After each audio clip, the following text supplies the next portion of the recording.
Bonsoir. Salut, c'est Léo. Bonsoir, c'est Romain. C'est à ton tour, Manuel. Sinon, c'est gênant. Bonsoir. Comment ça va, les gars? Ça va? Ça va. D'accord. Bon, aujourd'hui est un jour historique. Historique, carrément. Pour tellement de raisons, donc on va y aller tout de suite. La première, Romain a prévu un sujet. Non, et attendez. Attends, dans un premier temps, Romain a trouvé un sujet. C'est vrai. Ce qui n'arrive approximativement jamais. Pas merdique en plus. Et en plus, il est bien. Mais j'ai peur de me louper dans l'orchestration du sujet. Alors attends, deuxième raison qui fait de ce jour un jour historique. Romain a préparé un sujet. C'est-à-dire que là, je le vois, il est tout content, il est avec son iPad, il a des notes, il m'a un peu montré, il m'a dit j'ai même des enregistrements et tout. Ça, c'est un degré de préparation. Ça n'est jamais arrivé. Comme on l'a jamais connu, même dans Take Out. Hein. En même temps, j'ai été très remonté. Parce que, bon, on le sait, avec Léo, on a démarré super jeune à faire notre métier. Remonté par qui? Pas mal, celle-là. Par l'émission. Il y a une émission sur France 2 qui est sortie. Attends, je te coupe, parce qu'il y a une troisième raison. Je voulais y venir pour laquelle ce jour est historique. C'est que on ne va pas faire ton sujet. Mais nous, on le sait. Mais en fait, c'est tombé pile le jour où t'as tout préparé. C'est ça qui est formidable. Le jour où t'es le plus près de ta vie, nous, on a prévu de ne pas faire ton sujet. Attends, parce qu'il y a trop de trucs drôles. Il y a trop de trucs drôles en même temps, là. En fait, il y a quelques mois, Romain nous a proposé un sujet qui était un bon sujet, mais on avait déjà eu l'idée avec Manuel. C'était l'importance de se mettre en difficulté. Tu te souviens que tu nous as parlé de ce sujet et qu'on a forcé, tu nous en as parlé 14 fois et on a forcé à te dire non, c'est un sujet de merde. Parce qu'on avait prévu de faire quelque chose de spécial pour cet épisode. Et c'était prévu pour aujourd'hui. Et là, tu arrives ce matin, tu me dis oh, j'ai un sujet pour ce soir, je l'ai préparé. Mais c'est super dur. Mais non, mais on le fera la semaine prochaine. On fera ton sujet la semaine prochaine. Non, mais il se trouve, c'est sérieux. Que ce sujet dont tu nous parles depuis des mois et sur lequel on arrive à te convaincre que c'est un sujet de merde. Et je comprenais pas pourquoi. Je me suis dit, ça fait partie de notre quotidien, la difficulté, quoi. Exactement. Eh bien, il se trouve qu'on a prévu de le traiter un peu différemment. Voilà. Et c'est aujourd'hui. Pour ceci, j'ai quelques accessoires que je vais aller chercher tout de suite. La tête qui fait. Non, mais c'est pas une blague. Du coup, j'ai passé 2 heures aujourd'hui pour... On fera ton sujet une autre fois, la semaine prochaine, mais pas aujourd'hui. Digère ta déception. Ah là, c'est difficile. Par contre, j'espère que tu aimes le cuir et les martinets. Attendez, mais les gars, c'est quoi le truc? C'est quoi KFC? KFC, on va pas appeler ça un restaurant, mais on va dire que c'est une chaîne de destruction massive par l'intestin. Mais c'est pour ça que tout à l'heure, il avait des courses, et il m'a dit, j'ai fait des courses pour chez moi. Oui. Ça n'a aucun rapport avec les courses pour chez lui. Aucun. Je suis dans un traquenard, les gars. Alors, on s'est dit avec Manuel que c'était intéressant de traiter le sujet de l'importance de se mettre en difficulté, parce que tu le disais, Romain, on passe notre temps à se mettre en difficulté et on considère que c'est ce qui mène à l'excellence. On considère que... Non, mais c'est une blague. Je vais faire mon iPad, là. Oui, tu peux faire je peux faire juste un teasing du prochain podcast. Non, surtout pas. Il est très très bien ton sujet. C'est la première fois que tu trouves un sujet sympa d'ailleurs. Allez vous faire foutre. C'est exceptionnel que ça arrive à ce moment-là. Mais c'est le destin, c'est comme ça. Pour la première fois de toute l'histoire de Take Out, tu as travaillé.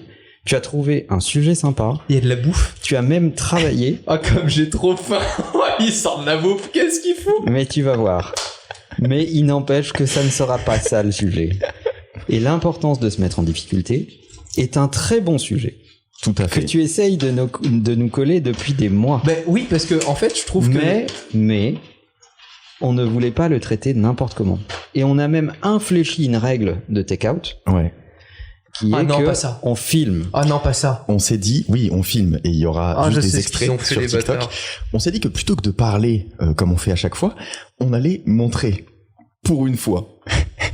Donc on va se mettre en difficulté avec un bucket de tenders KFC et des piments. Non mais les gars, c'est la première fois déjà qu'il y a un truc pareil qui se... On va augmenter la difficulté au fur et à mesure de ce podcast. Et j'ai l'impression qu'à la fin... C'est incroyable, parce qu'en plus je kiffe l'émission de Ken Kojandi quand ils font ça, et je me suis toujours dit Hot Ones, ouais, et franchement. J'ai l'impression qu'à la fin ça pique très très fort, parce que ça parle de Carolina Reaper, et si j'ai bien révisé mon sujet, c'est un truc qui est très très fort. Et il faut quand même dire à tout le monde qu'aucun de nous ne mange épicé. Déjà, c'est pas facile de faire les deux en même temps. C'est vrai. Mais moi, je déteste ça. Hein. Et personne d'entre nous n'aime le poivre ou les trucs typiques. Je déteste ça, les gars. Je suis trop content alors. Mais comment traiter le sujet de se mettre en difficulté sans le faire? Tu vois? Vous me faites tellement chier parce que je kiffe le sujet, quoi. Des fois, t'as de bonnes idées, mais nous, on les améliore. Putain. En fait, ce qui m'a toujours fait kiffer dans ce sujet, c'est que c'est ce qui permet, parfois quand tu vois les parcours de gens qui pour beaucoup ont vraiment réussi, ont de la richesse, tout ce que tu veux, etc. Et pour autant, tous les matins, ils arrivent et ils se mettent en difficulté. Et t'as plein de gens, et tu les entends, et ces gens-là, ils te disent pourquoi il se fait travailler, pourquoi il fait ça, il pourrait être toute la journée à la plage, et puis rien. Et en fait, oh mais mec, vous avez sorti du lait et tout, mais vous êtes des malades. J'ai pris des mouchoirs si on veut pleurer. Bah, de toute façon, moi, dès que je bouffe un truc épicé, je pleure et il faut que je me mouche. Donc là, Léo est en train de sortir. Et là, on va plus rien voir avec la caméra. Des packs de lait. Merde. De la chantilly. La chantilly, c'est pour mettre directement dans la bouche. J'avais tellement préparé le sujet, je suis dégoûté. J'ai l'habitude avec toi, Léo. Ah oui, d'accord, ok. Allez. Eh ben, on va pouvoir y aller. Est-ce qu'on commence avec le premier piment? Vous avez préparé ce sujet? Il y a des choses qu'on va... Non, pas du tout. Ah, d'accord. On s'est dit qu'on allait se mettre en difficulté. C'est tout. Mais c'est un enfer. Il y a peut-être des gens, ils vont être déçus de ce podcast. Oui, c'est possible, mais on les emmerde. Ah, d'accord. Ok, carrément, d'accord. Depuis quand on se pose la question de ce que les gens vont penser du podcast? C'est parce qu'on ne se pose pas la question que ça plaît aux gens, d'ailleurs. Mais c'est surtout que lui, ça y est, il a préparé un sujet. Maintenant, il faut que tous les sujets soient préparés. C'est-à-dire que c'est arrivé une fois dans sa vie, il dit, mais est-ce que les gens vont pas être un petit peu déçus qu'on n'ait pas passé 3 heures sur le sujet à lire des articles? Manuel, t'avais raconté une fois une anecdote de Karl Lagerfeld sur sa pointure de chaussure. Je trouvais ça exceptionnel. Quand tu me l'as raconté, moi, ça m'a fait un mindfuck de ouf. Si tu veux bien la re-raconter. Écoute, oui, Karl, il portait il portait des bottines, souvent en alligator d'ailleurs. Et bon, c'est preuve de bon goût. Noir mat, pour ceux que ça intéresse. Et il prenait toujours une pointure en dessous de sa vraie pointure. Ça fait souffrir hein, quand même. Hein. T'imagines, tu portes des chaussures, une taille en dessous de ta vraie taille. Quoi? Ouais. Tu savais pas? Tu l'avais jamais entendu cette anecdote? Ah non, il te l'a raconté à toi et maintenant tu veux que tout le monde le sache. Ouais. Mais j'ai trouvé ça exceptionnel. Et en fait, quand je lui pose la question pour lui demander pourquoi, etc., il dit mais c'est important de sentir la difficulté. C'est important de souffrir pour se rappeler qu'on est vivant et 2 qu'on doit se tenir droit. Dans la vie.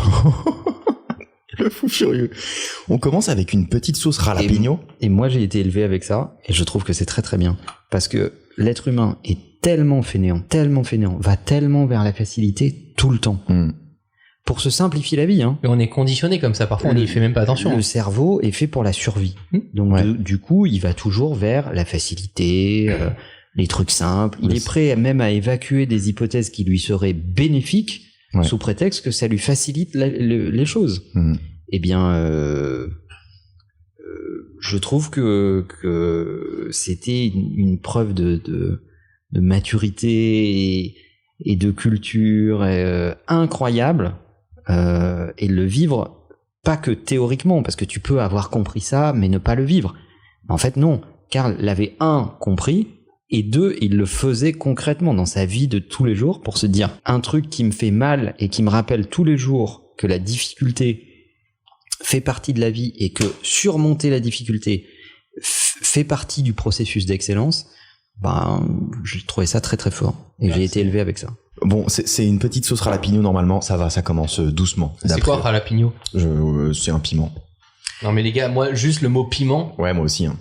Mais moi, j'ai jamais fait. Écoute, comme ça, on va savoir d'où on part, déjà. C'est une bonne chose, ça va peut-être nous rassurer. Là, on est dans la merde. Léo, il faut que t'expliques.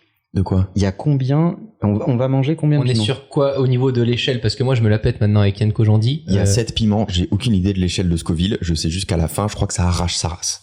Ok. En tout cas, ok. C'est peut-être l'écriture. Donc là, on est au premier. Là, on est au premier. Premier step. Manuel, par contre, si tu peux être un peu près comme nous, parce que là, parce que là, ça fait vraiment une heure qu'on attend que tu bouffes ton putain de truc. Non, mais je veux dire que tu te sers vraiment sur le poulet, quoi. Ah, voilà. On va y arriver. Ok. On va mourir, mec. Du coup, t'as ruiné ton carton.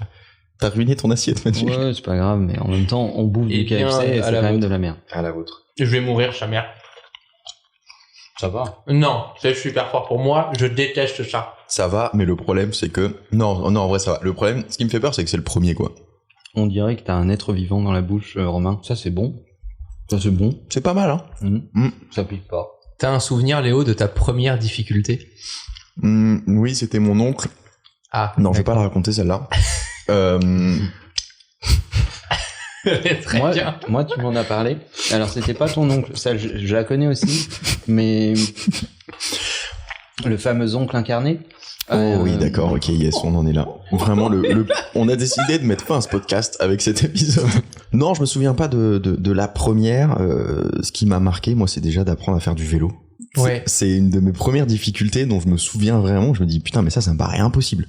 Ça, c'est un truc bien chiant que Manuel ne manque jamais de te rappeler. Ouais. C'est de dire, oui, très bien, tu veux toujours être prêt avec tes équipes, blablabla, etc. Mais quand t'as appris à faire du vélo, t'as eu beau regarder pendant des heures quelqu'un en faire, tant que t'es pas dessus, tu sais pas ce qui se passe. Et tant que t'es pas tombé, c'est vrai. Tu sais pas ce qui se passe. Ouais. Mais ça, on l'explique pas beaucoup. On explique comment faire du vélo, mais on t'explique pas comment tomber. Et que c'est bien de tomber aussi. Alors, comment tomber, en fait, c'est assez simple, il y a pas besoin d'explication. Par contre, on ne te dit pas que pour faire du vélo, tu vas tomber, tu vas avoir mal, tu vas t'écorcher, tu auras les genoux en feu pendant des semaines, mais c'est pas grave, parce que le plaisir d'y arriver sera supérieur à la douleur d'être tombé. Ouais.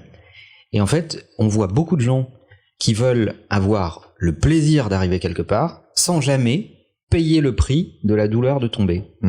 Et ça, ce sont les êtres les plus dangereux sur Terre. Il faut les exterminer à coups de lance-flamme. Et je pense que le sport, c'est une bonne analogie parce qu'en même temps, le lance-flamme, ça leur donne une petite leçon de souffrance immédiate. Ouais, je vois. Tu vois. Parce que mon deuxième souvenir de vraie difficulté, c'est quand je faisais du roller et que j'ai dû aller dans un skatepark et faire la grande rampe. Ça me paraissait insurmontable. Je me suis dit non, mais de toute façon, ça m'intéresse même pas. Je veux pas le faire parce que moi, je fais juste du roller comme ça. J'ai pas besoin de faire cette rampe et tout. Et surtout, je me disais, mais je vais jamais avoir les couilles de le faire. J'ai eu les couilles de le faire un jour. Et après, ça me paraissait hyper simple. Et en plus de ça, je me suis rendu compte. J'étais au collège. Depuis, c'est toi la grande rampe. Merci, Manuel. En plus de ça, je me suis rendu compte que non seulement c'était beaucoup plus simple que ce que je pensais, il fallait juste que je surmonte ma peur, mais en plus de ça, j'en avais envie en fait. Et j'étais en train de me mentir à moi-même tout ce temps en disant non, mais de toute façon, moi je fais du roller comme ça, juste le sol, ça me va quoi. Et c'était pas vrai. Et je pense qu'on passe notre temps à se mentir, à se dire non, mais ça c'est pas moi, c'est pas ma personnalité, j'ai pas envie de ça, à se mettre des barrières. Et je pense que le meilleur moyen de les enlever, c'est d'avoir des amis qui nous rappellent que ce sont des barrières mentales. Et ne pas oublier que derrière chaque peur, il y a en fait un désir. Ouais. Et ça, les gens ont du mal à comprendre ça. J'en parle dans mes newsletters, manueldiaz.fr. C'est fou. Mais pas toujours, mais j'en parle assez souvent parce que je trouve que c'est un des freins qui limite le plus la progression des gens. Quand tu comprends que derrière une peur tétanique, un truc que tu ne voulais jamais faire de ta vie, un truc que tu n'as jamais conceptualisé, un truc qui est à 10 000 km de toi, en fait, tu te dis, mais ça, c'est pas du tout moi, en fait, etc. Quand tu comprends que derrière cette peur, il y a en réalité un désir non assouvi, tu vas passer ta vie à essayer d'enjamber tes peurs. Parce que tu vas comprendre que derrière cette peur, il y a en fait un potentiel que tu dois explorer.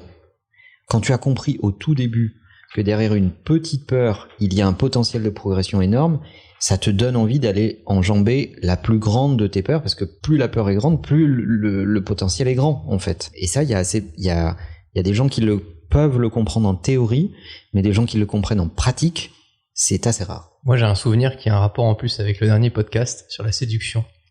Le flip. Tu as enfin dragué ta cousine. En soirée.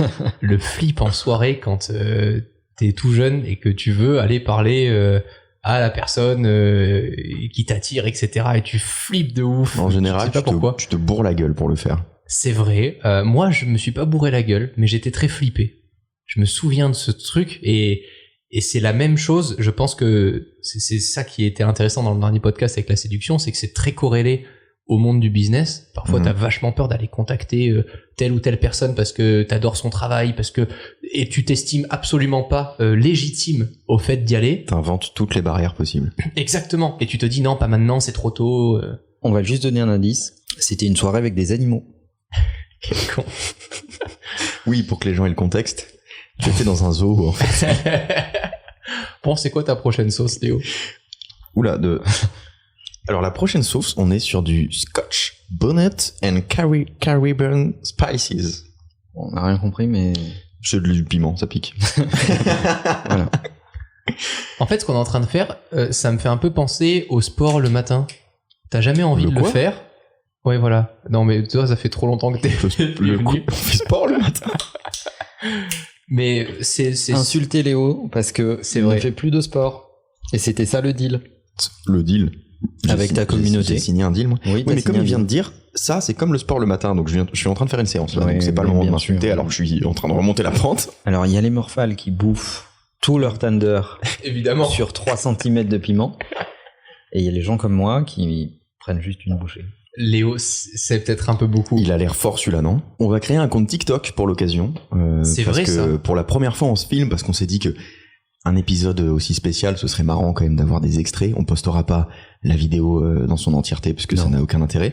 Et mais puis parce que la beauté de nos gueules va nous faire de l'audience. c'est vrai. Bah, c'est pour ça qu'on le fait. Hein. Non, mais on se dit que si on peut avoir des petites réactions marrantes, arrête avec ton carton, tu vas en foutre partout, toi. Bon, vous êtes prêts? Cet extrait sera sur TikTok. J'en ai mis beaucoup, non, Léo? Comme d'habitude. Oui. Ah ouais, mais Emmanuel, il est vraiment pas dans le même game que nous. Non, je Mec. comprends pas trop ce qu'il fait, mais Mais regarde regarde la tonne de trucs que j'ai, moi. ça n'a aucun sens. T'es prêt? Allez, let's go. Putain de merde. Ça pique un peu plus, Ça va. Ça Mais ça reste va. bon. mais ça va. On sent encore le poulet. Ouais. Ça veut dire que c'est pas assez fort. Deuxième niveau, franchement, ça va. Premier niveau, easy. Deuxième niveau, ça va très bien. Peut-être même plus simple, Ah, c'est différent. mais peut-être qu'on s'habitue. Alors, j'ai suivi tous les épisodes de Hot Ones, et à ce qui paraît, c'est les premiers les plus difficiles, le temps que ton palais s'habitue, etc. Ouais, mais je pense que eux, ils tapent direct sur Ouais. des trucs beaucoup plus forts. Ouais, je pense aussi. Nous, on a commencé sur des trucs légers. Pourquoi c'est si important de se mettre en difficulté? Bah, il y a que... Parce qu'on pourrait vivre simplement en se disant la difficulté c'est pas pour moi. Moi, je vise pas à changer le monde. J'ai pas envie d'être Elon Musk, donc la difficulté, ça changera pas grand-chose à ma vie. Mais attention, je pense que peu importe, on parle pas de se Attends. mettre en... Ça y est, je fais attention, vas-y. Ça a aucun rapport avec forcément ton travail, le business, etc. Se mettre en difficulté, c'est juste vouloir être meilleur que la veille. Et pour être meilleur que la veille, il faut forcément que tu testes des nouvelles choses que t'as pas encore fait et que tu vas affiner au fur et à mesure. En fait, la vie, c'est du test and learn. Sinon, ça s'appelle, enfin, pour moi, c'est mourir, quoi. En fait, je crois qu'on peut pas décorréler la difficulté de la progression. Et c'est impossible, en étant normalement constitué, de se dire j'ai pas envie de progresser.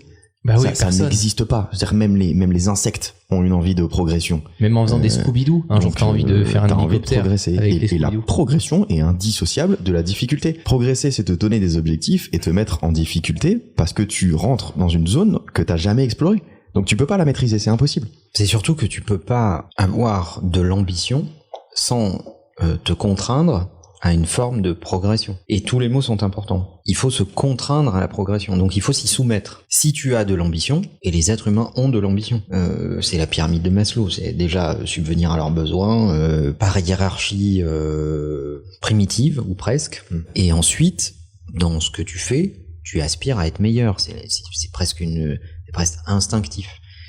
Mais si tu as l'ambition d'avancer, de devenir meilleur, de devenir une forme de référence ou d'expertise ou je ne sais quoi, eh bien tu dois te contraindre au processus de progression. Et dans le processus de progression, il y a la difficulté. C'est ce qui fait, c'est très darwinien. C'est ce qui fait la différence entre ceux qui s'arrêtent à la moindre difficulté et ceux qui persévèrent. Et en fait, tu peux pas avoir les ambitions que tu as sans vouloir faire toutes les étapes difficiles par lesquelles il faut passer pour l'avoir. Et dans la difficulté, il y a de la renonciation. Et c'est un discours qui n'est pas politiquement correct. C'est un discours... En fait, aujourd'hui, on nous vend le fait d'obtenir des résultats facilement. La société nous vend des raccourcis. On te fait croire que parce que tu vas passer à la télé, tu vas être connu, et si t'es connu, tu gagnes de l'argent. Mais moi, je connais des tonnes de gens qui ont été connus et qui sont aujourd'hui en grande dépression, qui sont ruinés, et qui, même s'ils ont eu de l'argent à un moment par opportunité, n'ont tellement pas su quoi en faire ou pas le gérer, qu'aujourd'hui ils sont dans des situations dramatiques. C'est un exemple. Et ce qu'il faut comprendre, c'est qu'il va falloir, pour progresser, renoncer à des choses. Il va falloir faire des choix. Il va falloir que tu confrontes ton idéal que tu as imaginé avec ton petit cerveau d'enfant ou de jeune adulte qui n'est pas vraiment nourri avec suffisamment de matière pour comprendre que la réalité, se confronter à la réalité, c'est abandonner un certain nombre de ses idéaux et trouver que la réalité est une opportunité et pas une déception. C'est ça être adulte. Être adulte, c'est comprendre que tes idéaux étaient nourris par ton cerveau d'enfant et que accueillir la réalité comme une opportunité et pas comme une déception, c'est ça l'enjeu. C'est vraiment ça l'enjeu. Et si tu recueilles la réalité et les opportunités que le destin met sur ton chemin comme une opportunité, alors tu vas transformer ce qui se présente à toi en des futurs succès. Mais si tu t'accroches à tes idéaux d'enfant, tu seras dans la déception permanente. Et pour cela, il faut accepter que la difficulté fait partie du parcours. Il faut accepter que le haut d'une montagne est le bas de la prochaine. Mais d'ailleurs, tous nos souhaits sont difficiles en fait. Quand tu veux plaire à une meuf, c'est difficile. Quand tu veux avoir des tablettes de chocolat, que tu veux être hyper musclé, tu passes par de la difficulté. Quand tu veux bosser avec Manuel aussi. Quand tu veux bosser par Manuel, tu passes par beaucoup de difficultés. Non, mais pareil, tu veux réussir dans le business, etc. Tout ce que tu souhaites est difficile. Donc ça veut dire que tu vas devoir forcément te confronter à la difficulté. Et tu parlais d'enfant, même quand t'es enfant, t'as des formes de difficulté. Jouer au Lego, c'est pas facile. Et je pense que de monter un truc, de faire un truc qui ressemble à quelque chose en Lego. Quand tu joues à un jeu vidéo, c'est tes premières formes de difficulté. Mais être un enfant n'est pas facile. Ouais. Parce que tu es inutile. Tu es une pollution. Tu es un déchet. T'en as pas un... Alors, bon, on va peut-être pas... Manuel. T'as une sauce plus forte, s'il te plaît, pour un troisième piment. Mais tu sers à rien quand t'es un enfant. Tu n'as aucune contribution positive au monde. L'enjeu... bien sûr, c'est con. L'enjeu, c'est pas d'être, c'est pas ça, en fait. L'enjeu, c'est de faire en sorte que nos enfants aient une contribution positive au monde. Donc, elle passe par l'élévation, elle passe par l'éducation, elle passe par la culture, elle passe par le fait de ne pas élever des êtres vivants capricieux, orientés que vers eux-mêmes, et vers une forme d'élévation qui va faire en sorte que leur existence a une contribution positive au monde. Ce qui n'est pas gagné à la base, en fait. Et c'est ça l'enjeu. Mais le statut d'enfant, il est insupportable. Pour moi, t'es l'équivalent d'un meuble. T'as une forme d'utilité. Surtout si t'es suédois. Mais tu es remplaçable, en fait. C'est pour ça que j'ai assez peu d'affect pour les enfants. Tant qu'ils ne m'ont pas prouvé qu'ils pouvaient valoir quelque chose, mais ça s'arrête pas aux enfants. Hein. Je l'applique aussi aux adultes. On en est à la troisième sauce. Juste après. Celle-ci s'appelle Crazy Bastard Sauce. Alors c'est la marque. Ah, pardon. C'est Pineapple machin là. Ah ok. Chipotle and Pineapple. Voilà. Ça a pas l'air de piquer de fou. Bon, d'après le nom. Ça a pas l'air hostile. Ça a l'air d'aller. On teste et juste après j'ai envie de vous parler de la régularité. Okay. Qui pour moi est le point le plus difficile dans la difficulté. Arrête de faire ça, Manuel, mets sur le poulet. Mais qui produit le plus de résultats. Sauce sur mon poulet, merde. Léo, on est en podcast, on n'est pas dans la vie privée. C'est bon, Léo, tu valides les quantités parce que moi je veux vraiment être legit jusqu'au bout. Oui, c'est bon, on y va. Allez, ça vient peut-être après. Je boufferai pas tout un plat. Ça c'est ridicule, on dirait du ketchup. Hein. Ça pique un peu. Moi je sens rien. Ah ouais? Ouais. Sur celle-ci. Ah, attends, ça arrive. Ah. Moi je trouve que ça pique beaucoup plus que les deux précédentes. Après c'est pas... Non, moi ça arrive lentement, mais ça va. En fait, pour l'instant je m'impressionne. Pour l'instant je pensais vraiment pas passer les deux, quoi. Mais je pense que pour l'instant, elles sont faciles. Mais après, il y en a combien encore? Il en reste 4. Ah putain de merde, ok. Là, c'est dans les niveaux, vraiment, on est au niveau 3, c'est easy. Jusque-là, la difficulté est surmontable. Oh oui. Le niveau d'effort est assez... pour l'instant, on n'a pas d'abdos visibles. Faible. Non, c'est sûr. Enfin, parle pour toi. Ce qui est le plus frustrant... C'est très difficile de pas te mettre un point dans la gueule, vas-y Romain. Non, mais c'est factuel. Ce qui est le plus frustrant pour les gens, c'est de se dire, pourtant je me mets en difficulté, pourquoi j'ai pas de résultat? Je prends l'exemple du sport. Les gens se mettent au mois de mai au sport pour essayer d'avoir des abdos magnifiques juillet-août. Ok. Et ils ne comprennent pas que les abdos magnifiques, tu les auras au bout de 5 ans de travail, 12 mois sur 12, à travailler 4 séances par semaine. Et alors, que même quand faux. Et que même, oui, là c'est un peu long. Tu peux les avoir avant 5 ans.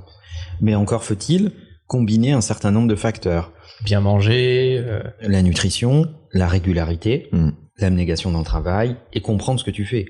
C'est-à-dire que tu as beau aller te buter à la salle, prendre des haltères de plus en plus lourdes, etc., ça va rien changer en fait. Donc, à un moment, il faut aussi avoir injecter du travail et de la connaissance pour avoir un niveau de connaissance suffisant pour savoir ce que tu fais va avoir de l'impact à cet endroit, à cet endroit, à cet endroit. C'est la raison pour laquelle on prend des coachs. C'est parce qu'ils ont un niveau de connaissance plus élevé et parce qu'ils augmentent ton niveau de motivation. Mais pourtant, moi, ce qui m'a beaucoup frustré, parce que maintenant je le comprends plus qu'avant, c'est que quand on s'est rencontrés, Manuel, je te disais, je travaille. Non, ça va, il est pas. Si, bingo, tu rigoles ou quoi? Bien sûr que c'est un bingo. J'arrêtais pas de mettre en avant le travail régulier, comme quoi je travaillais tous les week-ends, tu mettais en avant le travail, etc. Le fait que tu travailles le week-end et Ta tout. gueule. Putain, c'est fou. Il a changé. On l'a jamais remarqué. Il travaille le week-end? Bah, il paraît. Je l'ai jamais vu au bureau le week-end, mais je l'apprends. Ce qui m'a frustré, c'est de voir que peu importe l'énergie mise dans ce que tu fais, ça n'est pas corrélé à la valeur du résultat. Et je trouve un point super frustrant, c'est que tu peux te dire, je me mets en difficulté tous les jours, je travaille tous les jours, comme un forcené, je travaille 10 fois plus que tous mes concurrents, et pour autant, mes concurrents, quand ils travaillent sur un truc, ils travaillent sur un truc qui a plus de valeur que moi. Bien, ouais. Bah, moi, j'ai appris un truc avec le temps, c'est que plus les mecs parlent de travail, de quantité de travail, de hustle, de tout ce que tu veux, je bosse sous le temps, c'est ma priorité dans la vie, machin, etc., plus ils sont nuls. Parce que c'est la culture de l'occupation. C'est juste, t'as vu, mon agenda, il est rempli. On sait pas de quoi, mais il est rempli. Comment est-ce que tu te dis, tiens, je me mets en difficulté, etc. Parce que quand on se dit ça, habituellement, c'est pour se dire, ben, je sors pas ce soir. C'est pas ta vraie difficulté, Romain. Ta vraie difficulté, c'est comment tu lis 10 livres par mois. Ah oui, complètement. Voilà. Ouais. Quand tu t'abrutis au travail, quand tu remplis ton agenda de rendez-vous, quand tu fais ça 7 jours sur 7, etc., c'est pas ta vraie difficulté, c'est mal te connaître toi-même. Ça te fait même kiffer. Ça te fait même kiffer de pouvoir le dire. Oui, c'est vrai. Voilà. Là, c'est le vrai niveau de difficulté, c'est pas ça. C'est comment je fais que 4 rendez-vous par semaine et pas plus, mais c'est les 4 bons. Comment je fais un strike sur mes 4 rendez-vous dans la semaine et pas plus. Et comment je passe le reste de mon temps, le cul dans mon fauteuil, à lire des trucs qui vont augmenter mon niveau de connaissance. Ce qui est ce que tu n'aimes pas faire. Ah, je déteste ça. Mais est-ce que la vraie difficulté, la première, ce serait pas d'identifier les difficultés? Bah, en fait, la première personne à ne jamais décevoir dans la vie, c'est vous. Mais en même temps, c'est la première personne à ne pas écouter. Mais c'est la première personne qu'il ne faut jamais écouter. Parce que vous vous direz toujours ce qu'il ne faut pas faire. Vous vous direz toujours ce qui est ce que j'appelle la ligne de plus grande pente, c'est-à-dire le degré d'inclinaison le plus fort, c'est-à-dire le chemin le plus court vers la facilité. Ça pour le coup, c'est cérébral, on n'y peut pas. On n'y peut rien, c'est physiologique, c'est démontré. On fait des études scientifiques sur cette question depuis des décennies. Ouais. C'est comme ça, on est structuré de telle façon qu'on veut survivre. Et pour survivre, on veut fournir le moins d'efforts et avoir le plus de bénéfices possible. Il faut pas faire que le comprendre. Il faut lutter contre soi. Il faut arriver à s'écouter et se surprendre. Il faut arriver à se dire, là, je suis en train de faire le contraire de ce que je devrais faire ou de ce que j'ai compris qu'il faudrait que je fasse. Et du coup, faut y aller, quoi. Faut pas trop réfléchir, il faut y aller. Et ça te rend fou parce que t'as envie de tout faire en même temps. Tu te dis non, mais j'ai quand même réussir à faire ça et puis ça. Ouais, mais ça c'est nul. Moi j'ai la chance d'avoir aucune envie de faire ça. Ouais, c'est vraiment juste la culture de l'occupation et de la bio Twitter. C'est-à-dire que t'es content de pouvoir mettre dans ta bio, alors je fais ça, et puis j'écris des livres, et puis aussi je fais des conférences. Pour moi c'est ça. Ça c'est hyper toxique parce que quand je vois quelqu'un faire ça, il y a une chance sur 100 pour qu'il soit bon dans chacun de ses domaines. Et il y a 0,5 chance sur 100 qu'il soit excellent dans au moins un de ses domaines. Je pense que s'il considère trop de temps à trop de trucs différents, il sera jamais exceptionnel. Choisir, c'est renoncer. On passe notre temps à le dire, on l'a dit dans plein d'épisodes, etc. Mais il faut le rappeler là, maintenant, tout de suite, parce que choisir, c'est renoncer. Et il y a une autre phrase que je répète sans arrêt, c'est « nous sommes nos choix ». Tu es exactement le reflet de tes choix. Si tu choisis de ne pas choisir et d'être moyen en tout, bien tu seras moyen en tout. Et accepte d'être ça. Et arrête de penser que t'es autre chose que ça. Tu seras toujours moyen. Alors tu peux survivre avec l'idée d'être moyen. Moi je trouve que c'est pitoyable, mais ça n'est que mon point de vue. Tu peux aussi accepter d'être nul dans beaucoup de sujets et d'essayer de viser l'excellence dans quelques sujets très peu nombreux. Parce qu'une vie, c'est très court. On en a parlé encore récemment. Tu vas vivre à peu près 30 000 jours et tu vas en dormir 15 000. Donc tu vas être éveillé 15 000 jours. Ok ? tu vas faire en moyenne 80 rotations autour du soleil. C'est pas fou non plus. Bah, choisis tes combats. Parce que ça va très vite. Et comme tu as très peu de temps, tu ne peux pas être bon en tout. Il y a des gens qui acceptent d'être médiocres en à peu près tout. Il y a des gens qui acceptent d'être moyens dans pas grand chose. Et il y a des gens qui acceptent d'être bons, voire excellents dans très peu de choses. Choisis dans quelle équipe tu es. Il y a un truc, je voulais revenir sur ce que tu disais tout à l'heure, Romain, par rapport au sport. Je crois que le plus dur, c'est pas tellement de te rendre compte que ça va mettre beaucoup plus de temps que tu le pensais. Le plus dur, c'est quand t'arrives à ton objectif, que tu te dis ça y est, j'y suis arrivé, donc tu ralentis un peu, et là tu perds tout. Tu perds tout ce que t'as mis autant de temps à construire. Et ben dans la musculation, c'est hyper dur de te rendre compte que ça fait 2 ans que tu vas à la salle tous les jours, t'as réussi à avoir un peu de biceps, etc. T'arrêtes 1 mois, la punition, tu vois plus tes efforts. Elle est immédiate. Parce que la constance dans le travail est aussi ce qui conduit à la maîtrise. Répéter le geste sans arrêt pour le maîtriser. Et c'est pour ça que c'est important de au-delà d'avoir conscience qu'il faut se mettre en difficulté, d'aimer se mettre en difficulté. En fait, il faut aimer suffisamment la difficulté pour la répéter régulièrement, et c'est ce qui te conduit à une forme de résultat. C'est pas se confronter 1 ou 2 fois à la difficulté, te dire « Ouh là là, ça pique, j'ai compris que ça piquait, je n'y reviens plus ». Non, c'est « Ouh là là, ça pique, et je vais y revenir tous les jours », jusqu'à ce que j'y prenne du plaisir. C'est contre-intuitif. Ouais. Soit tu écoutes tes sensations et tu arrêtes, parce que ça te fait mal, psychologiquement ou physiquement. Soit tu écoutes ta raison et tu persévères, parce que tu as compris que ça allait te mener à des résultats. Je pense que c'est le meilleur life hack pour réussir sa vie, c'est la difficulté. Je suis d'accord. Il y a une phrase que j'aime bien par rapport à la constance qui dit « Derrière la montagne, il y a d'autres montagnes ». Ce que je disais tout à l'heure. Le sommet d'une montagne et le bas d'une autre. On passe au niveau 4 ? On passe au niveau 4. Tout le monde s'est saucé ? 4 sur combien ? Sur 7. Ah oui, donc il nous en reste 3 après là. Ouais. Ok, allez on goûte. Ok, là on arrive à un truc que j'aime pas moi. Ouais, moi aussi. Quand ça commence à piquer le nez... Pas ouf quoi. Ah, ça va, mais la suite me fait très peur parce que là c'est chaud dans toute ma bouche. J'aime pas. Ça va toi Manuel ? Objectivement, je m'attendais à largement pire. Oui, moi aussi. Mais là, j'aime pas là. Mais ça picote. Ah ouais, non, ça m'arrache pas du tout. Elle m'arrache le cœur. T'as un peu l'impression qu'on t'a pété dans la gueule. Je commence à avoir les larmes là. Ça chauffe. Ah, c'est chaud. Je vais finir mon poulet. Ah, moi ça va pour l'instant, c'est bon. Celle-là me fait mal, moi. Les gars, Ouais. j'y arrive pas et je sais pas si j'y arriverai un jour. De quoi ? À accepter d'avoir une seule difficulté dans un domaine et à ne travailler qu'un seul domaine. Bah, tu peux parfaitement vivre avec le fait d'être médiocre. Hein. En plus, visiblement, la grande majorité des gens arrivent à s'en satisfaire. Hein. Ouais. Non mais tu vois, vous le savez, et puis les gens qui me suivent aussi savent. Le week-end, je regarde un peu les contenus automobiles. Le soir, j'aime bien regarder un peu la crypto. Ensuite, je fais ma chaîne YouTube. Ensuite, je bosse sur Influx. C'est ce que je kiffe, quoi. C'est avoir ces sujets-là autour des nouvelles technologies et tout ça. Mais parce que tu t'es construit autour d'une hyperactivité, tu n'arrives pas à te concentrer. Ah bah ça, depuis le plus jeune âge, j'ai un putain de gros problème de concentration. C'est l'analyse que j'en fais, c'est que quand on veut se concentrer 30 minutes, toi, t'en es incapable. Il faut impérativement que tu fasses plein de trucs. Et je pense qu'il y a beaucoup plus de gens qu'on le pense qui sont comme ça. C'est pour ça que tes rapports sexuels sont très rapides. Vous me fatiguez. Tu devrais lire un bouquin pendant que tu le fais. Peut-être que ça doublerait le temps. Je pense qu'il y a plein de gens qui sont comme ça, mais on en parlait même socialement. Il y a plein de gens qui n'arrivent pas juste à se retrouver 1 heure avec eux-mêmes. Le temps d'une soirée, c'est impossible pour eux. Et c'est pour ça qu'ils sortent tout le temps et qu'ils voient tout le temps des potes. Je pense que c'est lié au même problème. Tu devrais faire des retraites monastiques. Pas monégasque. Hein. Ah, genre ce qu'on a fait avec Léo, 3 jours sans technologie, quoi. Mais dans un monastère avec des prêtres pendant 1 mois. Bah, le problème, c'est que je resterai tout seul à la fin. Donc ça te ferait beaucoup de bien. D'accord. C'est une blague ? Non. C'est-à-dire ? Ça t'obligerait à ne pas être distrait, à te concentrer, à avoir des rituels. Tu veux pas le faire avec Cyrus ? Non mais les gars, c'est une blague, vous voulez pas que je fasse ça quand même Non mais ouais, je pense que ton problème, c'est que tu fais pas... mais c'est un problème. Tu fais pas de choix.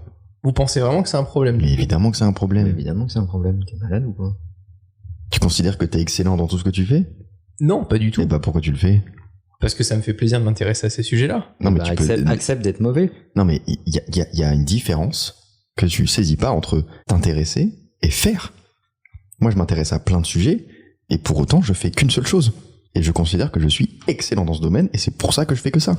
Sinon, j'aurais déjà une chaîne YouTube de jeux de société, j'aurais déjà une chaîne YouTube de jeux vidéo, je ferais plein de trucs. Sur les sextoys aussi. Je serais très moyen partout, mais je ferais plein de trucs. Donc vous considérez que je suis très moyen partout? T'es très moyen dans tellement de domaines.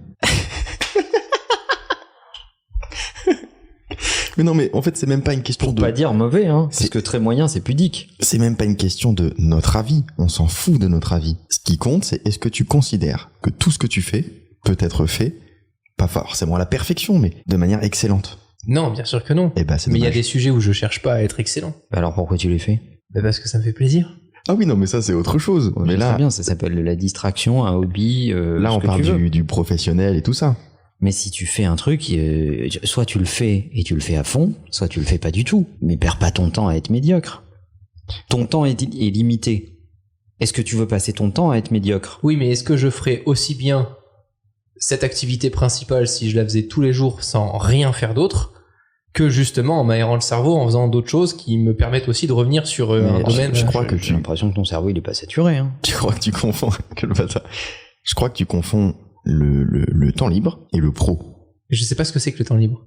Mais c'est ça ton problème, c'est qu'en plus t'en prends, mais juste tu l'as pas identifié. Mais quand tu vas faire du golf, c'est pas du pro, par exemple. Ouais, donc tu sais ce que rare, c'est le temps libre finalement, tu l'as identifié là. Ouais, mais c'est rare. Oui, mais tu l'identifies quand tu vas faire vroom vroom, etc. C'est du temps libre. Ouais. D'accord. Ouais. Donc tout ça c'est du temps libre. Là, il faut arrêter de se convaincre que c'est du boulot. Ah non, mais c'est pas ça, j'aurais jamais dit ça. Mais quel connard, tu viens de me dire, je sais pas ce que c'est que le temps libre. Et t'arrêtes pas de me dire, je ne serais pas capable, Manuel, de faire comme toi, c'est-à-dire de tous les jours répéter un effort, machin, etc. Ah oui, c'est sûr. Bah voilà. Bon bah tu me regardes et tu te regardes. Mais je dis pas que c'est mieux. Bah si, c'est ce que tu dis. Non, pas du tout. Bah depuis tout à l'heure, vous dites qu'il y a plus de résultats en étant dans un seul domaine, en répétant le geste juste. On est d'accord que ça, c'est une certitude. C'est une certitude. Que si demain tu te mets à la guitare et tu te mets qu'à ça pendant 10 ans, bah tu seras un très bon guitariste. Si tu te mets à la guitare et au trombone et au triangle et au piano et à la trompette, tu seras un bandoneon. Tu seras, on ne parle pas assez. Peut-être moyen dans tous ces domaines, mais tu seras pas un bon guitariste. C'est une évidence, mais après ça relève du choix. Si les gens qui nous écoutent ont pas envie de se consacrer à un truc, ils préfèrent faire plein de trucs en même temps, ça les regarde. Nous, ce qu'on dit, c'est que si tu veux être exceptionnel dans un domaine, et je pense qu'on leur recommande, c'est plutôt une bonne chose pour la vie, et ben dans ce cas-là, consacre-toi à ça. Et après, tu peux prendre du temps libre, etc., parce que c'est important, on l'a dit dans un podcast précédent. Simplement, dans ce que tu considères être ton travail, consacre-toi à un truc très précis. Et moi, je dis pire. Je dis, n'aie jamais la prétention d'être excellent dans quoi que ce soit si tu n'es pas capable de renoncer à quelque chose. Parce que moi, ce qui m'insupporte le plus, c'est des gens qui ont des prétentions et pas la capacité à renoncer à quoi que ce soit ou à mettre la quantité de travail, d'abnégation, de persévérance qu'il faut avec. Parce que des gens prétentieux, des gens qui, au bon sens du terme, hein, des gens qui ont une ambition d'arriver quelque part, d'être quelqu'un, comme ils disent, c'est-à-dire d'être une forme de référence dans un domaine ou dans un secteur, peu importe le niveau, hein, il y en a plein, des gens comme ça. Mais des gens qui sont capables de mettre la quantité de travail, d'abnégation, de constance, de répétition, de difficulté, de stigmatisation qu'il faut là-dedans, il y en a très peu. Et moi, je passe mon temps, je traverse le monde. Oh putain, Léo. Oh, c'est un malade. Tu t'es loupé sur la quantité de sauce. Il va mourir, là. Moi, je passe mon temps à traverser le monde et à écouter. Tu me connais suffisamment. Ouais. Quand je rencontre des gens que je ne connais pas, je passe mon temps à leur poser des questions. Et en fait, j'essaye de scorer la différence entre le niveau d'ambition qu'ils me décrivent, et je n'ai jamais eu de problème à croiser des gens qui ont un niveau d'ambition très élevé. Mais je le compare à la réalité de leur abnégation. Et souvent, ça marche pas. Ça va pas ensemble. Et la seule façon de régler ça, ça n'est pas de les conseiller, ça n'est pas de les mentorer, ça n'est pas de faire tout ça, en fait. Oui, ça aide, etc. Mais la seule façon de réconcilier l'ambition et le niveau de difficulté que tu vas devoir traverser et de douleur qui va avec la difficulté, c'est l'amour. T'en aurais pas fait une newsletter, Manuel ? Si vous n'êtes pas abonné à ma newsletter, vous ne pourrez jamais la lire. Et donc, pourquoi ? Parce que pour faire face à la difficulté, pour faire face à la souffrance qu'impose la difficulté. Léo est en train de se moucher parce que il est en train de perdre les os. Non, ça va là. Pour faire face à tes déceptions, le fait que tu vas te décevoir, le fait que tu vas être confronté à une réalité qui n'est pas l'image que tu t'es fait de toi-même, le fait que tu te pensais plus fort que tu ne l'imaginais, etc. La seule façon de soigner ça, c'est l'amour. Il faut qu'il y ait quelqu'un qui t'aime de façon inconditionnelle pour continuer à te donner l'énergie supplémentaire dont tu manques pour persévérer dans la difficulté. C'est quand même pas compliqué à comprendre, mais peu de gens l'admettent. Manuel, oui. Pourquoi tu tiens le micro comme les vieilles personnes dans les voitures, tu sais, qui tiennent la poignée là? Non, je tiens pas le micro comme ça, je mets on a un nouveau setup. C'est vrai. Et je mets ma main ici parce que avant, sur les anciens pieds de micro, là, c'était brinque-ballon, etc. Ça n'allait pas. Et maintenant, c'est beaucoup mieux. Allez, on va mourir. Peut passer à la sauce 4,5. Alors, faites attention, elle coule vite. Moi, je voulais être très précautionneux. Ça, on en est où? Il en reste combien après? 4,5, il en reste 2. Ok, ça va être un peu plus hardcore là quand même. Je pense. Elle a une sale couleur. Ouais, faites attention, elle coule très vite. Moi, je voulais en mettre très peu. Et c'est parti très vite. C'est le titre de ma sextape. Merci. J'ai très peur. Donc là, on commence à faire attention aux yeux et tout ça. Cette quantité me terrifie. Je sais pas, hein, si ça se trouve, ça n'a pas été vérifié. Hein. Si ça se trouve, ça va être tranquille jusqu'à la fin. Hein. Bon, on sait pas trop. Bon, moi, vu ma réaction au précédent, je suis pas sûr que ce soit tranquille jusqu'à la fin. On n'a pas peur de se mettre en difficulté. Non. Oh, la quantité, non, mais je veux pas bouffer tout ça. Tu vas mourir là. Allez, Léo. Ouvre grand la bouche. Allez, elle va venir. Là, je vais finir. Elle va venir. Oh putain de merde. Allez, autant Warrior. Elle arrive bien celle-là. Ah putain. Tu la sens pas là? Le goût amer là qui commence à arriver dans le fond. Titre. Oh, ma langue. T'as vu? Tu la sens plus. Moi, je la sens plus. Oh, la pute. Je sens plus la langue. Ça picote, ouais. Par contre, je me suis jamais trouvé autant concentré dans un podcast qu'avec ce niveau de difficulté. Non, et Léo, non, pas maintenant, t'as pas le droit. Non, tu restes. Mais mec. Oh, putain. Alors, par rapport à la chantilly, au début ça adoucit, mais après c'est pire. Donc je recommande pas la chantilly. Les gars, comment on fait pour commencer un truc difficile? Comment on fait pour trouver le courage, ou du moins pour se mettre en condition, pour commencer à faire un truc difficile, qu'on n'a pas envie de faire? On réfléchit pas. Non, moi j'ai une vraie Comme méthode. au vélo. On réfléchit pas, c'est la 5-second rule de Mel Robbins. C'est si tu réfléchis plus de 5 secondes, tu vas arriver à te convaincre de ne rien faire. Après, il y a cette expérience sociologique qui dit tu laisses tomber un bonbon par terre. Oui, c'est vrai. Si tu réfléchis plus de 5 secondes, tu vas ramasser ce bonbon, tu vas le jeter. Ouais. Si tu réfléchis moins de 5 secondes, tu vas ramasser ce bonbon, tu vas souffler dessus, tu vas le manger. Voilà. Il y a un moment, il faut pas réfléchir. Ouais.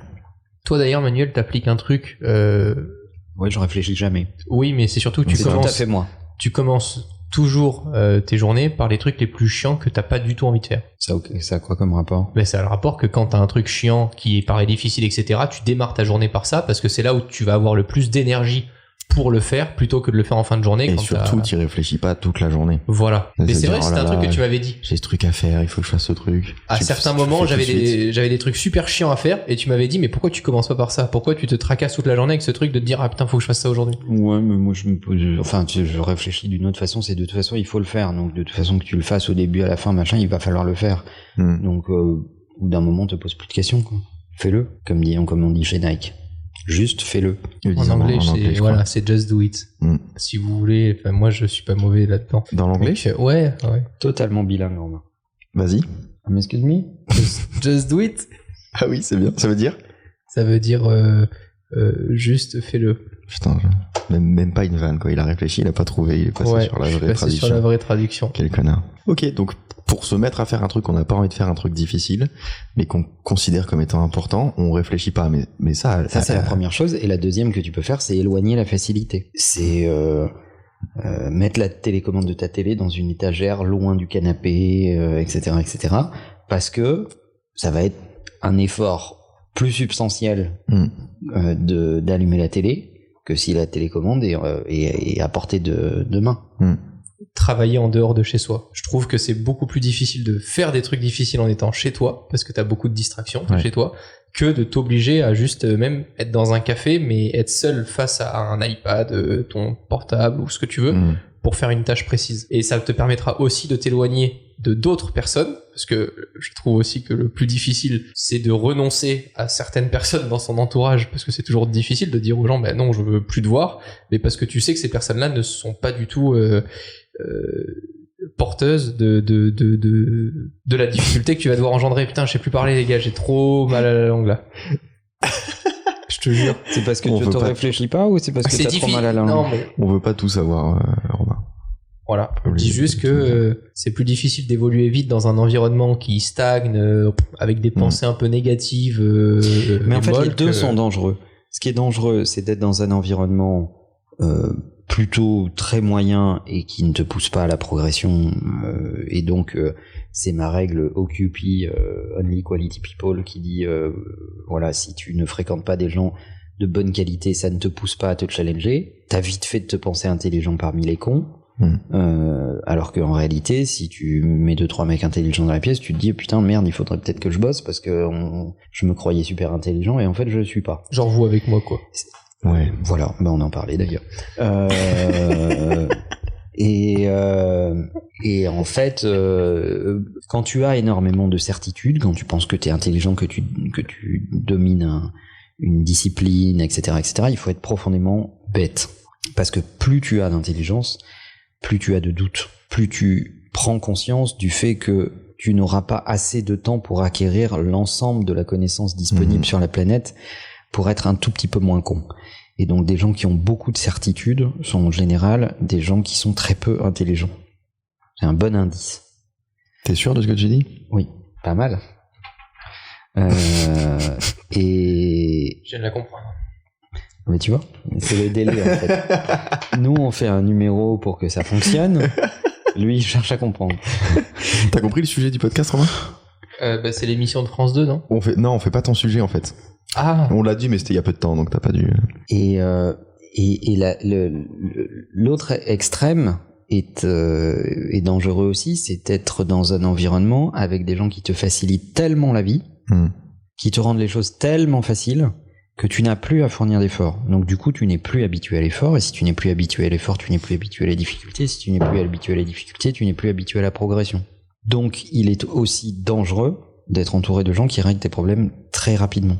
Donc ça va un peu à l'inverse avec l'amour que tu disais tout à l'heure. S'il y a trop d'amour, tu peux avoir trop de facilité. Non, parce que par amour, tu peux aussi laisser quelqu'un dans la merde. Ouais, mais ça, c'est d'un niveau de difficulté extrême quand même. Léo, vas-y, je sais que tu vas dire non. Moi, je suis pas d'accord. Lui, il a l'amour vache, Léo. Au contraire, pour moi, plus t'aimes quelqu'un, plus tu peux... T'allais dire plus t'es dur avec lui, mais ça on le sait déjà. Non, j'allais pas dire ça. Si, t'allais le dire. Non, je te jure que j'allais pas dire ça. Tu es dur. J'allais pas dire ça. Non, mais plus j'aime quelqu'un, plus ça va être facile pour moi de lui dire ce que j'ai à lui dire.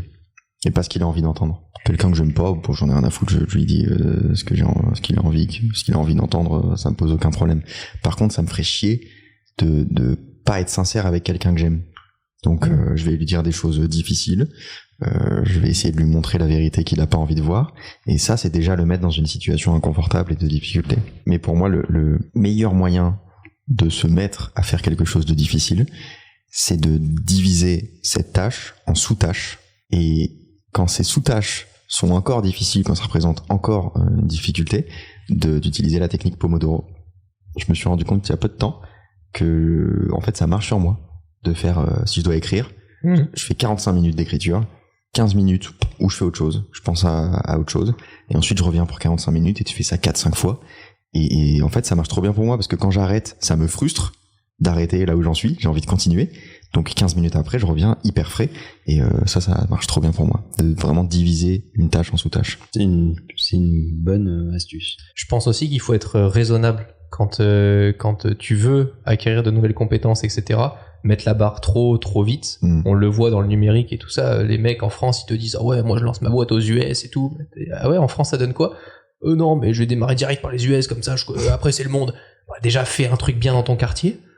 Quand tous tes voisins viendront taper chez toi, bah, après tu étends un peu le truc et tout. Mais c'est vrai que je trouve que de raisonner certaines ambitions, ça t'aide aussi à pouvoir être à un moment, parce que on a besoin de cette petite cure de dopamine, de se dire ah c'est bien ce que j'ai fait aujourd'hui, j'ai réussi à faire un truc en plus et tout. Si t'as un truc qui est décorrélé, il faut de la récompense. Il faut de la récompense, voilà, et régulière. Ça sert à rien de se dire je me bute sur un projet pendant 3 ans, j'en parle à personne, je suis tout seul.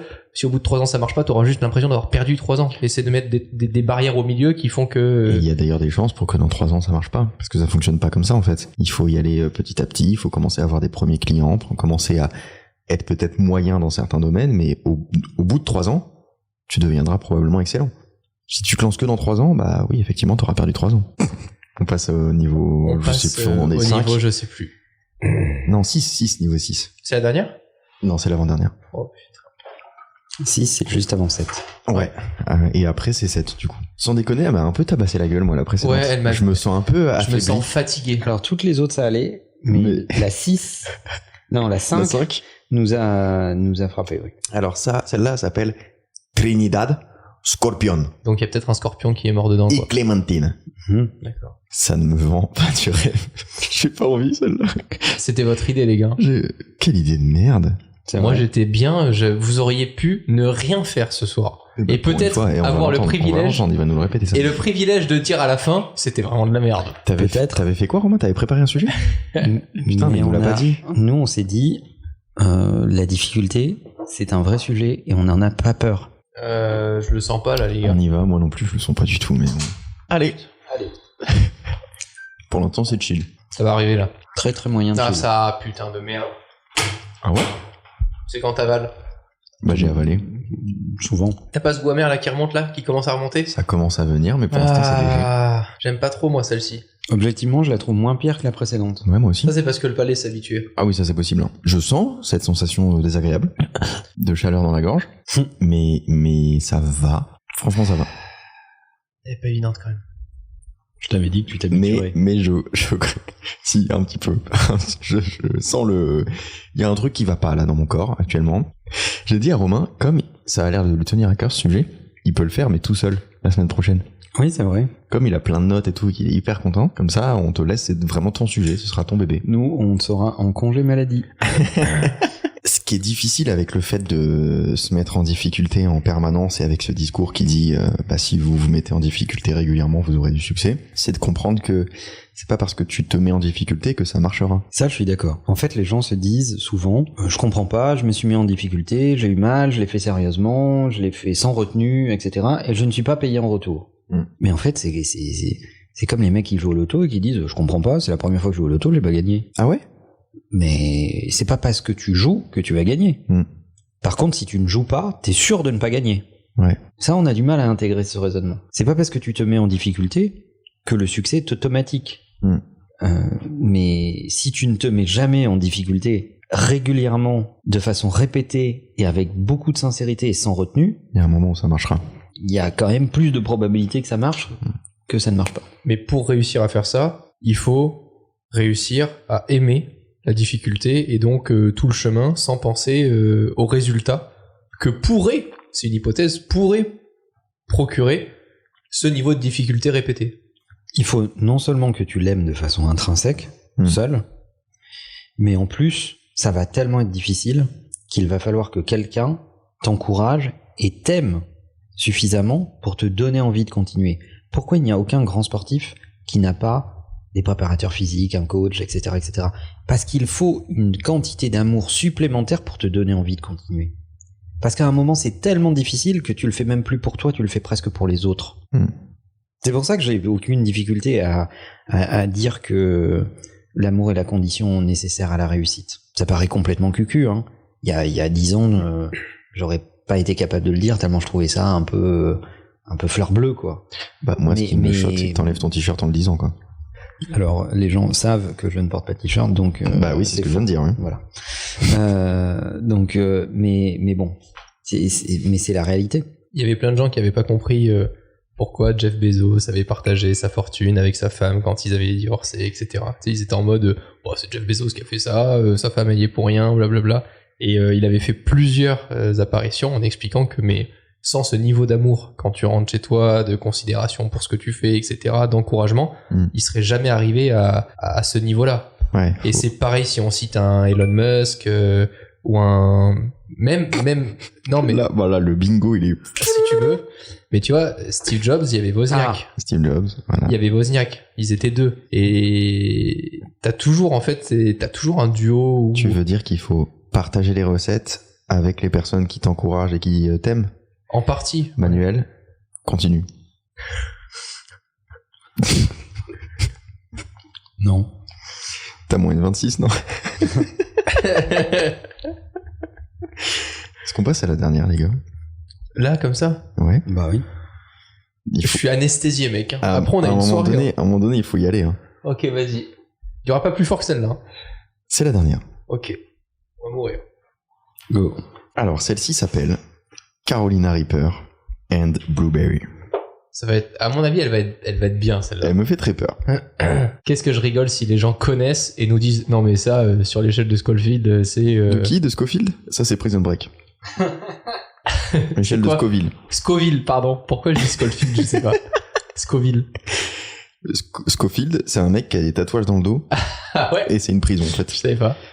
Carolina Reaper, je crois que c'est costaud. Après, je pense que c'est dilué, c'est pas. Ça pourrait être une actrice pur. un peu. Non? Ça fait très. Voyez, c'est pour ça. Romain, il est moyen dans beaucoup de domaines. même le nom d'actrice porno, c'est son truc. C'est un peu son dada. C'est pas facile tous les jours. Ah, vous vous êtes servi et tout. Bien, Léo. T'as toujours eu du mal à doser. Bah, c'est bien, là. Elle est foncée. Là, c'est 1, 2, 3, 4, 5 flammes et un plus à côté.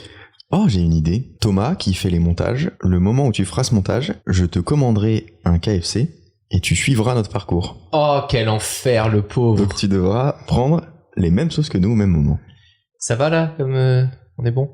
Oui, on est bon, là, on y va. Allez, sa mère. Elle va être horrible. Ah, sa mère. Elle va être horrible. Je la sens là. Elle commence vite. J'ai envie de la cracher. Elle est déjà dans le nez. Ah, elle est horrible. Elle me pique le nez, en fait. Elle est horrible. Il y a beaucoup de poivre dans celle-là. Ah, je vais éternuer. Ah, elle arrive là. Hein. Tu l'as pas là dans la bouche? Ça pique la langue. Moi, la pire, c'était la 5. Hein. La 5, elle était terrible, mais parce que. Non, celle-là, elle est horrible. On passait à un level difficile, mais celle-ci, elle est dure. C'est vrai que ça vient un peu après. Ouais. Ce goût amer là qui revient là. On sent bien le blueberry. Oh. Romain qui joue. J'ai chaud là. Je m'en peux plus. Ah ouais, non, épique celle-là. On en refait un petit ou pas? Bah, faut finir les tenders. Elle monte dans le nez. Les gars, est-ce que vous allez un jour vous mettre à la retraite? Et à ce moment-là, qu'est-ce qui va se passer? La quoi? Ah, putain, il me saoule, hein. C'est quoi le temps libre? C'est quoi la retraite? C'est fou de faire semblant d'ignorer des concepts que tu comprends parfaitement. Donc être payé à rien foutre. Non. Non, c'est pas ça. C'est quoi la retraite alors? C'est être payé parce que t'as travaillé toute ta vie et que t'as cotisé toute ta vie. Oui, mais tu pourrais quand même faire le choix de travailler juste pour apprendre des nouvelles choses, etc., sans forcément être payé. Mais le travail, c'est pas forcément que un truc horrible. Mais tu par peux exemple, travailler sur un sujet que tu connais pas. Quand toi tu joues au golf et que t'es quand même payé des vues YouTube, t'es payé à rien foutre. Et ben à la retraite c'est pareil. T'es payé parce que t'as cotisé toute ta vie. Donc en fait, ta monétisation, ta monétisation YouTube, elle s'arrête pas une fois que t'arrêtes d'être devant ton ordi à faire des trucs. Ce que je veux dire, c'est que... Ce que tu veux dire, c'est que tu es monégasque. Je pense que c'est ça le message. Non, c'est pas de rapport. Je connais des gens retraités qui ont une vie bien plus active que quand ils étaient pas à la retraite. Parce qu'ils font plus de choses. Ouais, mais donc, pour moi, le mot... En fait, je sais pas pourquoi. Quand tu me dis le mot retraite, c'est très péjoratif pour moi. Oui, parce que tu as des a priori sur des concepts. Oui. Donc pour moi, la retraite, c'est juste continuer de m'intéresser à des sujets qui me plaisent. Eh bien, je t'appellerai à tes 75 ans. Oui. Et je te demanderai ce que tu fais. Tu penses que je ferai quoi? Je pense que tu seras à la retraite. Moi, je pense que tu seras mort. Peut-être. Eh ben, c'est sympa, bonne soirée les gars, bon podcast. Non, Manuel, tu feras quoi toi? Il y a un jour où tu vas t'arrêter de faire des choses difficiles. À la retraite, Manuel. Moi, je suis à la retraite là. Non, mais sérieusement. Bah quoi? Sans ton téléphone. Eh ben, c'est quoi la question? Tu feras quoi à la retraite? La question c'était, est-ce qu'il y a un jour où après toute cette vie à surmonter des difficultés, est-ce qu'il y a un jour où tu vas dire bon bah maintenant ça suffit, j'ai fait ça toute ma vie, j'arrête? Non, enfin j'en surmonterai d'autres. Qu'est-ce que je ferais? Je sais pas. Je pense que moi la difficulté est un sujet que j'aime beaucoup en fait. Peu importe l'ampleur de la difficulté, ça m'intéresse de m'y confronter. En fait, Manuel, je le vois bien quand il sera à la retraite, écrire des livres. Oui, bah je le fais même avant ma retraite visiblement. Oui, mais je veux dire, je te vois bien accélérer ce truc-là. C'est possible. Et en écrire plus que pendant le reste de ton vivant. Mais être confronté au reste du monde, c'est déjà une difficulté. Le reste de ton vivant, c'est-à-dire qu'à la retraite, il sera mort? Non, ça veut dire que plus que le restant de son vivant, donc plus qu'avant. D'accord. Compliqué quand même. Je te vois bien faire ça. Parce que c'est une activité qui est assez douce, qui te demande pas d'être dans un flot d'énergie précis, qui est assez lent, c'est un processus qui est assez lent. Je te vois bien écrire des livres quand tu seras à la retraite. Mais c'est assez perspicace en fait, parce que j'aime beaucoup écrire. J'ai déjà écrit des livres, un pour moi, et on le dit pas trop, mais d'autres pour d'autres. Et... Martine à la plage, c'était toi. Non, parce que t'as pas envie de le dire, mais j'ai envie quand même que les gens sachent, c'était toi. J'ai des pseudos. Et oui, j'aime beaucoup écrire, et je pense que c'est une activité qui me plairait. C'est un combat d'écrire. C'est un combat avec toi-même, c'est un combat de régularité, c'est un combat d'exigence. C'est une vraie difficulté. C'est tu relis ce que t'as écrit la veille, t'es tenté de tout réécrire parce que ça te plaît jamais. En fait, le plus dur dans l'écriture, c'est finir. Et c'est un combat contre ta légitimité. C'est-à-dire quand t'écris un livre, je l'ai jamais fait, mais je suppose que t'es en permanence en train de te dire, est-ce que ça a pas déjà été écrit ? Est-ce que vraiment je suis en train de faire un livre qui a un intérêt pour les gens qui me lisent ? Alors ça, je pense que c'est une question qu'on se pose quand on n'a pas écrit. Ok. Parce que la probabilité que tu écrives sur quelque chose sur lequel personne n'a jamais écrit est assez faible. Oui, mais est-ce que tu apportes quelque chose sur ce sujet ? Voilà, c'est ça le véritable enjeu. Tu as tout à fait le droit d'écrire sur un sujet qui a déjà été évoqué par d'autres. La question, c'est est-ce que ta contribution ajoute quelque chose au débat, en fait. C'est assez ça, c'est vraiment ça le sujet, en fait. Alors toi, Romain, je vais essayer de te parler ta langue. Là, j'en ai plus beaucoup de langue. Oui, c'est bien, c'est de bonne vanne. Qu'est-ce que tu feras quand tu seras plus au travail, mais quand même J'ai pas dit le mot. Mais je vois pas pourquoi, à un moment de ma vie, je devrais changer ce que je fais maintenant si ça me plaît toujours et si j'en ai toujours la force. C'est ça que je vois pas. Pourquoi est-ce que je me dis qu'un jour ou à un âge spécifique, il va falloir que j'arrête de faire ce que je fais? Ça dépend si ça me plaît ou pas. Romain, c'est faux déjà. Pourquoi ? Parce que ce que tu faisais au début n'est plus la même chose que ce que tu fais aujourd'hui. Oui, mais je fais toujours. Tu le disais cet après-midi. Cet après-midi, tu disais mon kiff, c'est aussi transmettre. Oui. C'est pas un truc que tu te dis quand t'as 15 ans ou quand t'as 20 ans. Non. Quand t'as 20 ans, t'as tellement d'ego que tu veux t'accomplir et que tu penses que de toute façon, le monde n'attend que toi et que ta contribution au monde doit être admirée par les autres. Quand tu grandis un peu, tu te dis en réalité, ma contribution, elle est assez relative parce que j'ai croisé plein de gens tellement meilleurs que moi que je commence à douter de moi. Et puis ensuite, tu te reconsolides et tu te dis finalement j'ai peut-être une petite contribution, et finalement tu avances et tu as une contribution, tu la constates et on t'encourage, et au bout d'un moment tu te dis mais tout ça peut pas disparaître avec moi parce que j'ai pris conscience du temps limité qui est le mien. Donc mon obsession maintenant, ça va être de transmettre ce que j'ai pu comprendre, apprendre, etc. à d'autres pour qu'ils poursuivent ce travail après moi. Et ça n'a rien de morbide de dire ça, c'est juste une volonté de s'accomplir à travers les autres, mais c'est un sujet aussi intéressant que de transmettre, et donc tu es la preuve de ça. Tu ne fais pas la même chose qu'il y a quelques années. Non, mais je fais toujours. Oui, tu fais toujours, mais justement, c'est la question. Est-ce que tu peux décoder, Léo, parce que moi ça me fatigue. Mais j'ai tout compris. Mais non, mais j'ai compris. Mais il y a un jour où tu auras d'autres objectifs. Ouais. Peut-être que tu vas fonder une famille, par exemple. Alors ça, c'est pas souhaitable. Et ça, je sais que pour l'instant, tu imagines que tu vas le laisser à quelqu'un qui va l'élever jusqu'à ses 18 ans et qu'après tu pourras lui transmettre du truc. Je vais te dire, ça se passera pas comme ça. Tu vas devoir l'éduquer pendant minimum 18 ans. Après, t'en feras ce que tu veux, mais ça va te demander beaucoup de temps et beaucoup d'investissement. Et à ce moment-là, peut-être que tu seras moins au travail. Alors moi, je souhaite pour l'humanité que Romain ne se reproduise pas. Arrête, parce que là, il essaie de comprendre. Là. Il y a un jour, Romain, où tu le seras. Toi, tu pourras mettre un autre mot, mais l'ensemble de la planète dira Romain Laneri est à la retraite. On a mis des produits stérilisants dans les sauces. Merci. Qu'est-ce que tu feras ? Est-ce que tu continueras à surmonter les difficultés ? Mais la retraite, c'est comme la vieillesse. C'est le point de vue des autres sur toi-même. Ok, là, ça me parle plus. Mais c'est comme quand tu les autres te regardent et ils te disent toi t'es à la retraite, de toute façon t'as plus rien à faire, t'as assez d'argent, t'as fait assez de choses dans ta vie, mais etc. Maintenant tu kiffes. Mais ils sont pas à ta place, ils savent pas. C'est comme c'est un jour tu te lèves un matin, t'es dans la même forme physique que les autres, et peut-être même dans une meilleure forme physique que des gens plus jeunes que toi. Je vous regarde à peine en disant ça, et les gens te disent ouais bon t'es quand même t'es plus si jeune. C'est relatif. Ouais.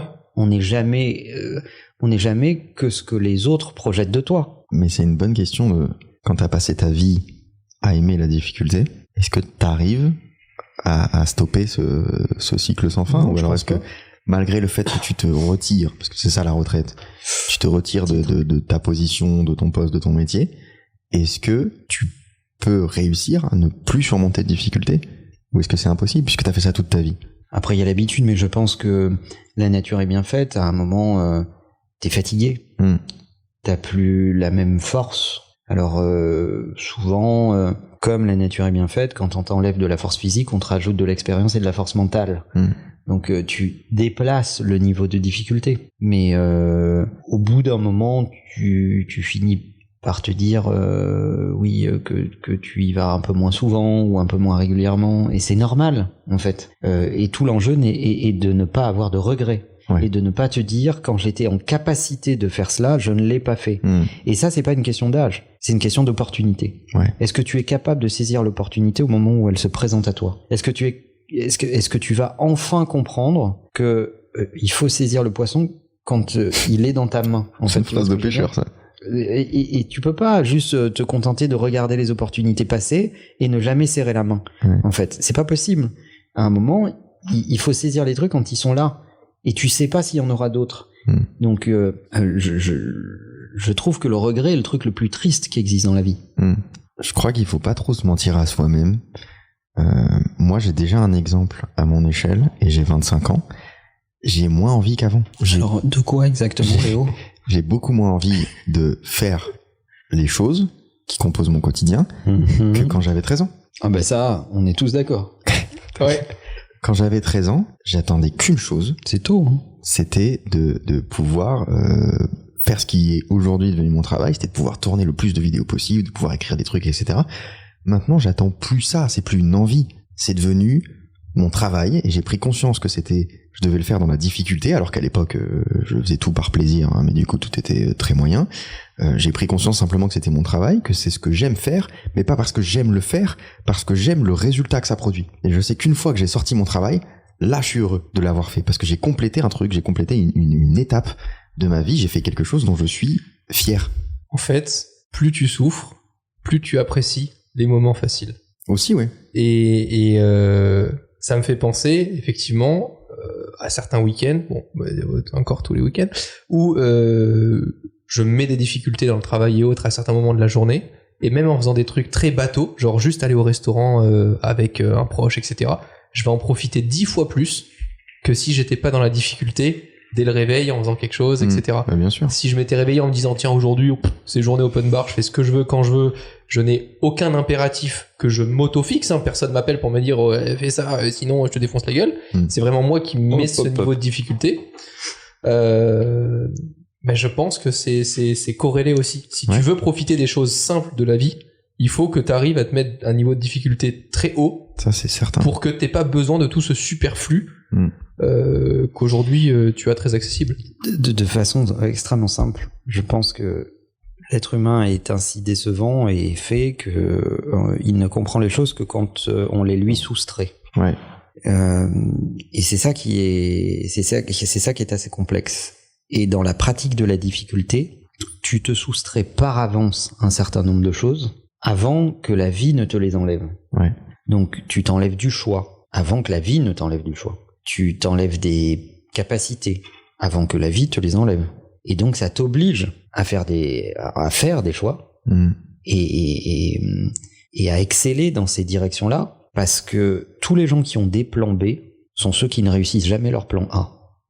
Et donc je pense que quand t'as compris que ne pas avoir de plan B, t'enlever des possibilités, va te condamner à réussir, t'as compris ce qu'était la difficulté. En tout cas, aujourd'hui, on s'est bien mis en difficulté. J'ai la langue en feu. Merci les gars. La bise. Bye bye.